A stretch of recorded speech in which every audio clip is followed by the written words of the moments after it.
Tom, welcome in Sardinia for Filming Italy Festival. Thank you. What is your relationship with Italy? I love Italy. I love the people, I love the food, I love the culture, I love the weather, I love the cinema, I love the love for film that Italians have, the history of movie making, and yeah, I mean, it's so rich in its culture and its history, so yeah. What are your best Italian movie?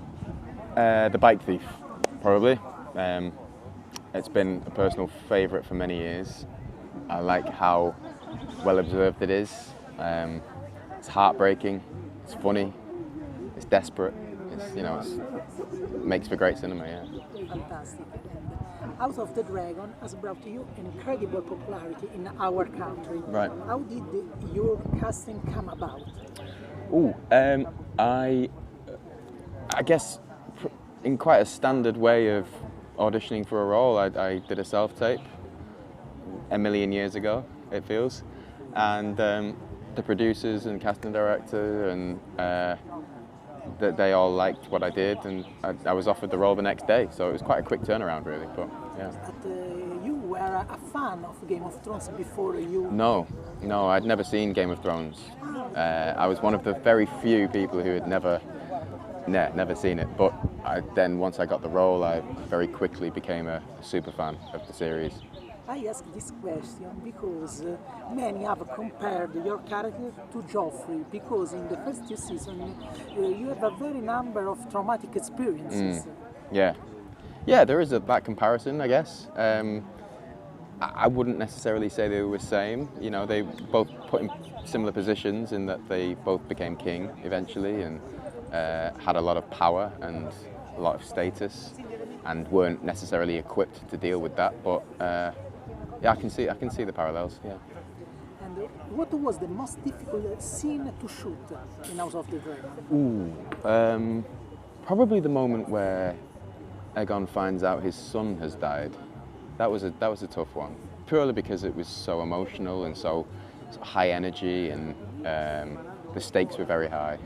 You know, it was a big setup as well. There's like one camera in the middle of the table, and it kind of followed me around the room. So it felt very theatrical in a way, similar to theatre, where you can just do the scene the whole way through and not have any interruptions. And Claire Kilner, the director, was amazing at facilitating that kind of shooting. So yeah, it was difficult but very satisfying. And is there a chance for a redemption arc in the next season? I mean, you'd hope so. You'd hope so. I don't know, I'm not giving any spoilers, but I feel like we go on a very varied journey with Aegon. It's not always roses, it's not always happy times, but yeah, it does a lot of that. But when will we see the new season? I believe at some point next year, 2026, spring, summer, perhaps. I don't know an exact date, but sometime next year. Yeah. And there is a rumors because many newspapers write that you have auditioning for a role in MCU della Marvel. Right. Did the meeting happen, and would you like to be a part of it universe? I'm not allowed to speak about anything about that, but I'm never against. I wouldn't be against being a part of the MCU. I've been a fan of their work and the films they've produced since being a child. So it would be a great honour to be a part of something like that. How do you live your relationship with the fan? On the street, in the event? Oh, I mean, it varies. I'm always happy to speak to people, especially if they're fans of something that I've done, or have questions, or it's an honour to